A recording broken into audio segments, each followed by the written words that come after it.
OMG, everybody. Welcome to season 2, episode 1 of Off the Clock. I can't believe we're in season 2 already. So, this is a show we're going to talk about entrepreneur life outside of business hours. Sometimes we try to ask you a little bit of what do you do for fun, and sometimes we still want to mind your business and ask you what you do for your business. But before we even dive into getting started and for you to meet our very first guest of season 2, make sure that you like the video.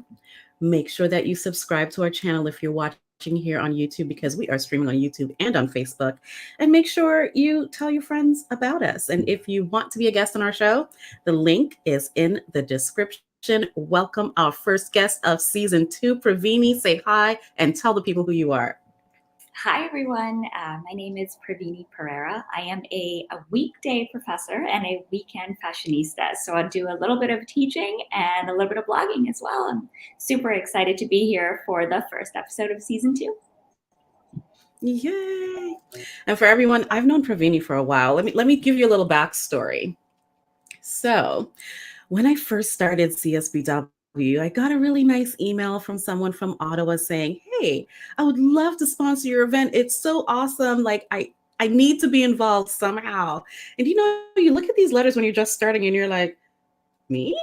They want to support us?" And that she did. Not only did she sponsor us, she was a speaker, and then she convinced me to come to Ottawa. And the rest has been history. Yes, I'm so happy you did decide to come to Ottawa. It was fun. I mean, we had a lot of experiences. Our favorite experience is high tea. Yes. Praveeni is the weekend fashionista, and she's pretty fancy. She is that classic lady that you all want to know and want to follow. Tell us about some good high tea experiences, apart from the one we had. I think that was the best. Absolutely. So the one that we had is probably one of my favorite high tea experiences in Ottawa. It's at the Chateau Laurier at Zoe's Lounge. I believe they do it daily, but it's really great if you go at Christmas time because they have the whole hotel is decorated for Trees of Hope, which is a charity that sort of benefits organization in the city of Ottawa. But it's great any time of the year. So that's one of my favorites. I've also been to the Royal York in Toronto. So I've tried that as well. One cool feature about that was that they actually give everybody a tour of the hotel. Now, this was pre-COVID, so I don't know if they're still doing the tours. But that was really cool. I thought that if you're coming there for high tea, you do get a tour of the hotel as well. So those were probably two of my favorite high tea experiences. Yeah, I've had both experiences as well, and I really love them. And you have me hooked on the high tea experience because I like to be fancy once in a while. I mean, okay, most of the time I like to be fancy. Now, you said you were a professor and you are a weekend fashionista. How did you get into the off the clock weekend fashionista? How did you get into that? You know what? It just started as a hobby. I used to, at the time I was working in project management. I was a business analyst at the time, and I had my coworkers always asking me where I got my outfits, and I had no problem telling them if there was a sale going on.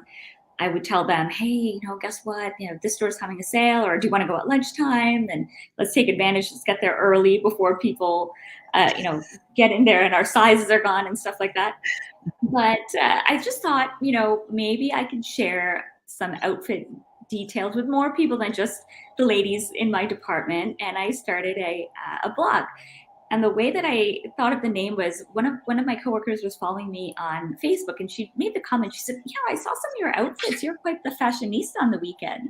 So I thought, oh, okay, well, that's a cool idea for a name for a blog. And I just started it as a hobby, and I had absolutely no idea what blogging was, what it meant to be an influencer. I literally would go shop the sales whenever I heard of them and then share my outfits. And I thought that was it. I had no idea that, bloggers made money, that it was a way of generating income. I had zero idea about that. And I just kind of fell into it. So it just kind of went from there. Oh my gosh. And at what point did you realize that you are an influencer and this weekend fashionista can be a really good stream of income because everybody wants to know how to do it, right? But at what point did you realize you had the pull and then now it's time to do it? I think I first realized that when I had a brand reach out to me, and I had no idea that brands would sponsor you or give you, let's say, a gift certificate to shop for a specific collection and create content, whether that's a blog post or a, Instagram post or reel or anything like that. I had no idea. I thought that the only way influencers or bloggers made money was through commission or affiliate links. Mm. And I started doing that, and that went pretty well. But I thought, okay, it's a little few and far between, and you really need a large following. You need upwards of I would say 100,000 visitors to your blog to actually make money off of those affiliate links. And I had heard about a bunch of different platforms where influencers would connect with brands. So I signed up on some of those. And eventually, brands sort of started noticing my content and they kept asking for my prices. And then I thought, okay, I need to create a media kit. How do I do that? So I spent a lot of hours researching how to create a media kit, how to set prices, and what the formula was, if there was a formula, all the metrics. I mean, it's been 5 years, so it took years. I'm still learning, but it's been fun. And like I said, I was so naive going into it. I had zero idea that any of this was possible.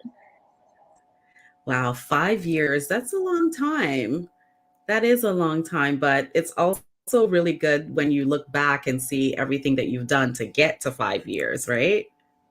Absolutely. And just the way that it has grown, it's way beyond anything I imagined. Like I said, I was just happy to receive some complimentary clothing. And I thought, okay, well, this is great. I don't have to go shop the sales anymore. Uh, that's how, I naive and new to it and green, I guess I was. But just the experiences I've had and the opportunities, the travel that I never would have imagined, it's just opened so many fun doors for me and fun things for me to do on the weekend, for sure. So, what has been some of your favorite campaigns?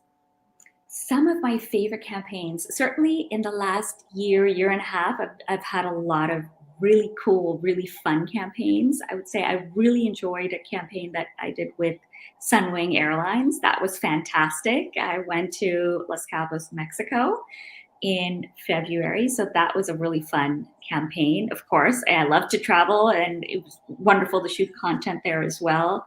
I've also done a lot of campaigns with Suzy Shearer, one of their brand ambassadors. So that was the first brand that ever reached out to me to collaborate with Suzy Shearer. So I am more than happy to keep collaborating with them.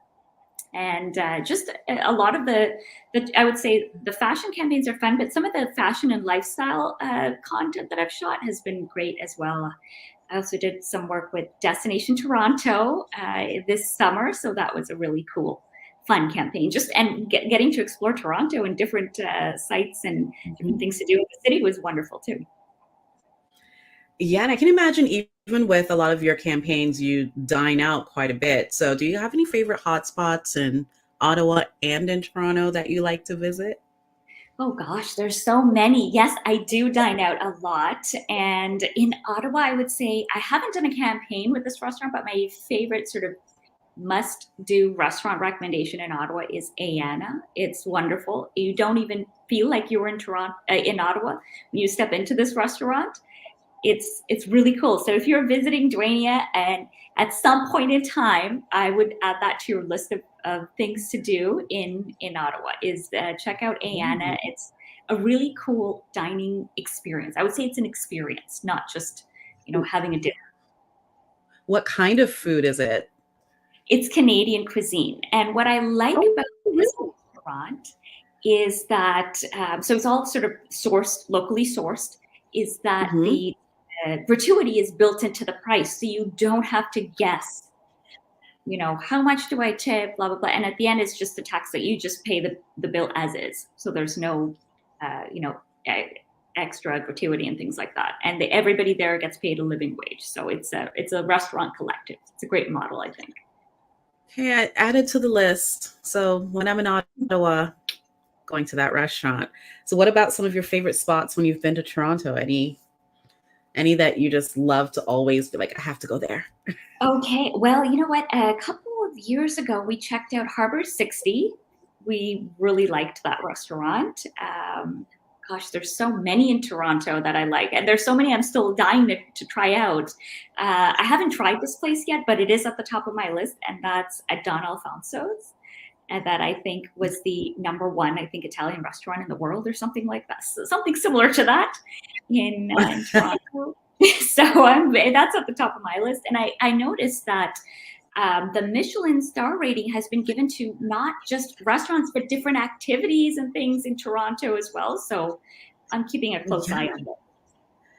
Yeah, they just did that big announcement this earlier this week. Yeah. Yeah, Yeah. yeah. Wow. Well, everyone, if there are any restaurants that you think Praveeni or myself that we need to check out, please drop it in the comments because we love to eat. We love to go out. And if they have great cocktails, definitely drop that in the comments because we love a cocktail. Yes, and maybe a cocktail recommendation. Like, what should we get? That would be great too. Yes. Oh my gosh, please let us know. Now I'm ready to have a list going, even though patio season is coming to an end. There can be But 3 seasons, right? there can be. There can be. There can be. Now we talked a bit about, what you do as the weekend fashionista. What do you do for fun outside of all that? What are some of the things that you just like to do when you're not on the clock? I really like to bake, and I don't post a lot of this because it's kind of like something private that I like to do in my free time. I love baking, and I'm really excited for fall and the holiday season because I love to bake at Christmas time. So I like to bake pies, and desserts are kind of my thing. Pies, cakes, treats, that's my thing. So that's what I sort of started in a small way this Friday, just baking just a butter cake. But that's what I like to do. I love to bake. So, and desserts. Oh, wow. See, I don't think I knew this about you. A lot of people don't. A lot of people think I can't cook, but I'm really not that bad in the kitchen. So Yeah, because I think I might have asked you that question before. I'm like, wait, but do you cook? I do cook, yes. That's good. And what kind of foods do you cook? Let the people know that you are a well-rounded woman here. I What kind of I stuff do you am. make? I am well, no, I'm not a Michelin star chef by any stretch of the imagination, but I like to make casseroles. I like to do a lot of sort of baked meats. I like to do a roast, steak, that type of thing. And I can cook some Sri Lankan food too, the rice and the curries and that type of stuff. So kind of a wide I range, love but to lately it's been a lot of the meats and the fishes. So So she's a professor. She's a weekend fashionista. She loves to bake. She has another talent that I actually know about. I won't talk about it right now. And she also can cook. yes, What can I I say? yeah. I mean, nobody's has complained yet, but about the cooking. So let's see. But you'll have to try it yourself. Like, you'll have to come over for a meal. I will. It's happening. There's no doubt Good. about that because we did Yeah. say we love to eat. So definitely Yeah. coming over for a meal. Okay, so that's what you like to do on your off time. What do you, because I know in Ottawa, when it gets really cold, do you have your favorite cold activities or are you just a homebody once it hits November, which is usually the season I say, I am not coming to visit you in November? I I don't blame you. I am more of a homebody in the winter months. I mean, it's just hard to get motivated and get moving, but I think it's Mhm. important to keep moving and get out there and get a little bit of fresh air, even on those really crisp days. But if I had to do an activity outside, I'm not a skier, but I don't mind skating. We do have the Rideau Canal. I haven't been skating in a really long time, but I don't mind doing that with Winterlude and things like that. But I'm generally more indoors in the winter, and again, like just to sort of make some meals at home, maybe make some cocktails at home too, and just enjoy that and be warm. But if I had to choose skating, Wow. I would say. Skating, something that I don't do. No. Yeah, Okay. not at Yeah. all. Not at all. Okay. I want to go back to the fashion a little bit because Sure. I'm very interested to know your shopping style or your shopping preference. Are you more of an online shopper? Do you love going to the mall? Are you still checking out really good sales? Do you go to like, yeah, what are your finds? Like, where do you go for your finds? Like people go, Winners, get your finds. Where do you go to get yours? In all honesty, I can't find anything at Winners. I'll be very honest. I have the worst luck there, so I don't go there. But I do shop online quite a bit, and I find it's just easier for things like sizing, like just finding Mhm. things in your size. Now, it is a bit tricky with online shopping, and it's really important that you read the sizing chart appropriately and not just assume, oh, I'm, this size, and like, let's say a size small in this store, so I'm going to be a small across the board. Not necessarily true, especially if that retailer isn't based in Canada or the US. I've learned sort of the hard way that sizing can get a little tricky. I Yeah. do shop online, but I still enjoy going to the mall because some things it's kind of hard to see what it looks like and feels like and texture and stretch and things like that online. If I had the choice, I would prefer to shop in person, but sometimes selection is limited. So lately I've been doing a lot of online shopping. And yes, I do still shop the sales. A pro tip is if there are any free loyalty programs or like getting 10% off for signing up for a newsletter, do it. You can always unsubscribe later if you really don't like, the updates and things like that. But if you can get that discount and get, what you want at a discount, that's always good. And those loyalty programs, I swear by those loyalty programs because you get, member perks and deals. And this is not paid at all, but I'll just let you know for Suzy Shear, for example, I have their prestige card and I use it all the time because regardless of a sale, you still get 10% off. And when they have their 40% off sale, you still get 10% off. So that's literally the best deal.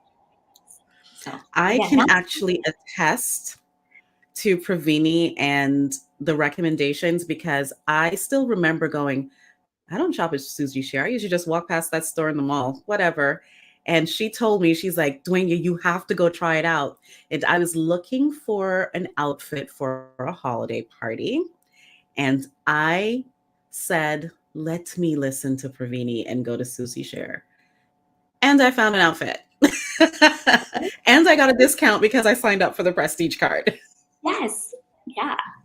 So I love Yep. those loyalty programs. I always sign up. I mean, if there's anybody out there with a loyalty program, email me. I'll probably will sign up. Yeah, and if you have, great style that you think will speak to Praveeni, make sure you reach out to her. I mean, you can find her. The ticker's there. You can find her for sure.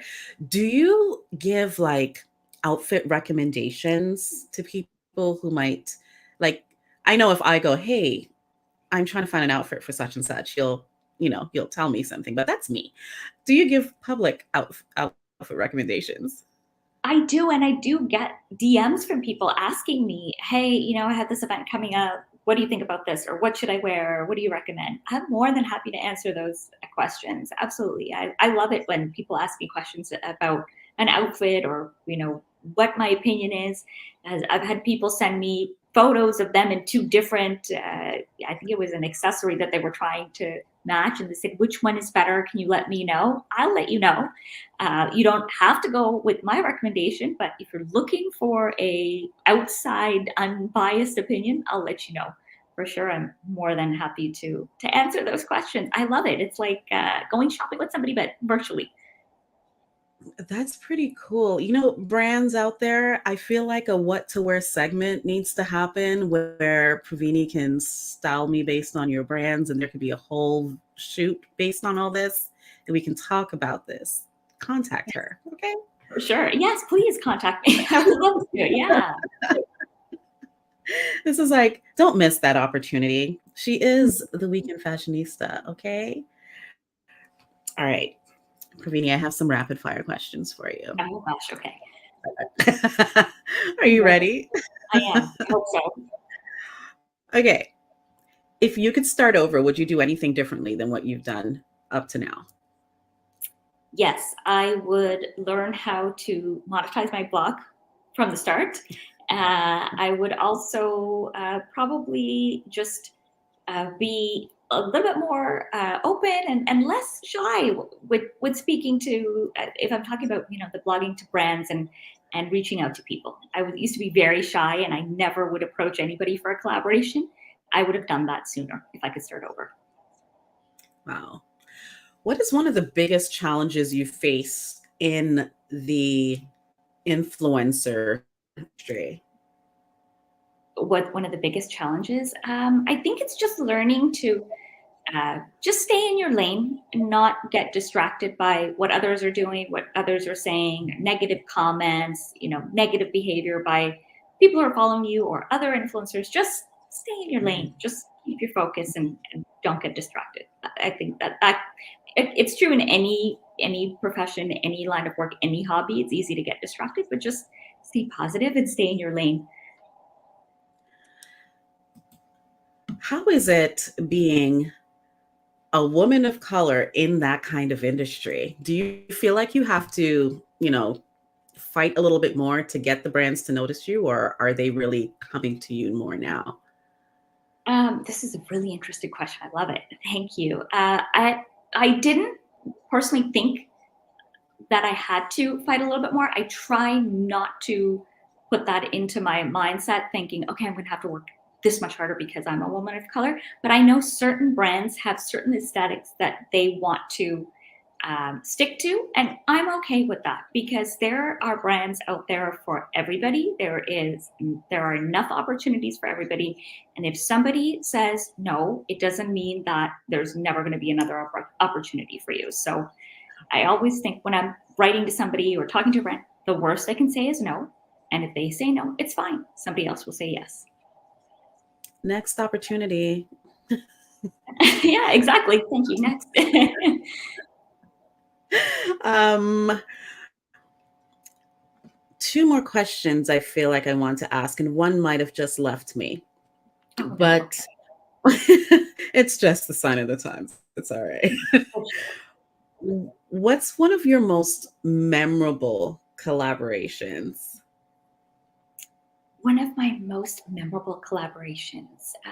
I think the one that comes to mind is probably the Queen's Plate collaboration that I just did last month. I had almost three different collaborations that I was creating content for that day. But it was really, I'd always wanted to go to the Queen's Plate and to be invited to come and to be from Ottawa, going to an event like that in Toronto, I was so thrilled. I was so excited. And I was really excited to work with Renelle from Queen Bee Millinery. And it was a very special event for me because, as you know, I'm originally from Sri Lanka, and my great grandmother used to love going to the races and watching the races in Sri Lanka when we were a British colony. And she would get all dressed up, granted not in the fascinators and things like that, but get all dressed up and go to see the races. So I felt like this was kind of a way that I was almost like continuing on that legacy. So it was a really meaningful collaboration for me, and I was really excited about it. And also, I kind of almost found a little bit of a niche there because a lot of people don't do the fascinator. Some people don't get it, but I've always loved it. So it was a good fit for me. And I was really thrilled to be a part of it. I can attest that she loves a fascinator because she's always, if we're doing something, it's, do you need a fascinator for that? Like, high tea or something. I have extra fascinator. I have lots to believe that if you need a fascinator, I can share. Come to Praveeni with your best fascinator designs. She will wear that. Okay. Oh my gosh, I can't believe it. We are almost at the end, but is there anything you have coming up that you want everyone to know about? Let us know. I've got so much coming up. I'm Christmas is my favorite time of year. And I know some people are probably cringing out there, but I've got so much exciting content planned for the holidays season. So all I can say is stay tuned. I can't share too much, but I do have some exciting sort of clothing collabs coming up. We've got some great his and hers content coming up with Le Chateau. If you didn't know, Le Chateau is back online. So if you've been, in Canada shopping, you've seen them in stores and thought, okay, well, they're no longer having their stores, they are back. So stay tuned. We've got some exciting content coming up with that as well. And also some fun stuff coming up for fall and Thanksgiving too. So lots of exciting, I want to say fall and holiday themed content coming up. I can't share too much, but there is lots coming up. I'm going to try to find out what it is behind the scenes. I won't share it with you all, but I am finding out. Final question. A lot of people want to get into the influencer game. What is a piece of advice that you would have for them? I think it's important to have a thick skin. And just because somebody says something negative, try not to take it personally. I'm not the best person at this. I'm more of a sensitive person. And at the beginning, I found it really hard. I think I've been very blessed in the sense that I haven't had a lot of that, cyber negativity. But again, I think, Dwayne, you gave me this advice as well, too. You don't have to read it. You can just delete it. So I would give that piece of advice. Just have a thick skin and also just stay in your lane. Sometimes it can be discouraging if you see somebody growing faster or somebody's getting all these opportunities and you might be thinking, I'm working so hard, I'm trying so hard to get noticed and nobody sees the work that I'm doing. And just stay in your lane. Some days you do have to clap for yourself. I think that's another piece of advice I would give, is like clap for yourself every day, because sometimes you might be the only one clapping, but that's okay. Just clap for yourself every day.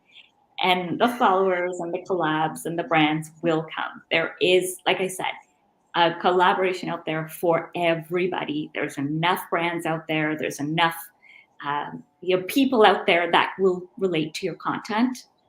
And my last piece of advice is try not to get hung up all the time on follower location. I find in North America, well, in Canada and the US, brands are really focus on, okay, you got to have X amount of followers from Canada or X amount of followers from the United States.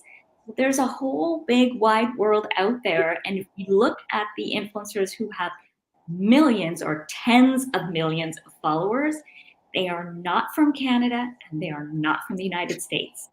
Yep. So be open, and you never know what doors will open up for you if you just let your content resonate with everybody and not just sort of one specific niche. That would be fun. Wow. I'm so happy you said all those things. Like, first, everybody clap for yourselves. Every day. Just clap for yourselves. And second, definitely with the amount of followers, it's like, I do find that in North America, they feel like it's the be all end all for only North American followers. And that's the best. Like, 2 million followers is nothing when you look at some of these stars from like the continent of Africa. Like, they have multi-million followers. Yes. And in Asia, it's just in Asia, yes. So it's, the world is literally out there for you. Don't think that, okay, I only need followers from Canada. Okay, that's wonderful. Thank you, Canadian followers. But maybe somebody in Dubai likes your content, right? So globalization. Soak it up, people. Oh my gosh. Well, thank you very much, Praveeni, for being our first guest of season 2. Everyone, please make sure that you follow Praveeni. Her information is running across the screen right now. If you would like to be a guest, fill out our intake form that is in the description, and please make sure you drop a comment. Let us know the restaurants that we definitely need to visit in Ottawa and Toronto. Tell us about the cocktails that we need to try as well. And yeah, any brands that are out there, definitely reach out to her because she is the person to collaborate with. And I guess we'll see you next week, same time. Bye, everyone. Thanks for having me. Bye.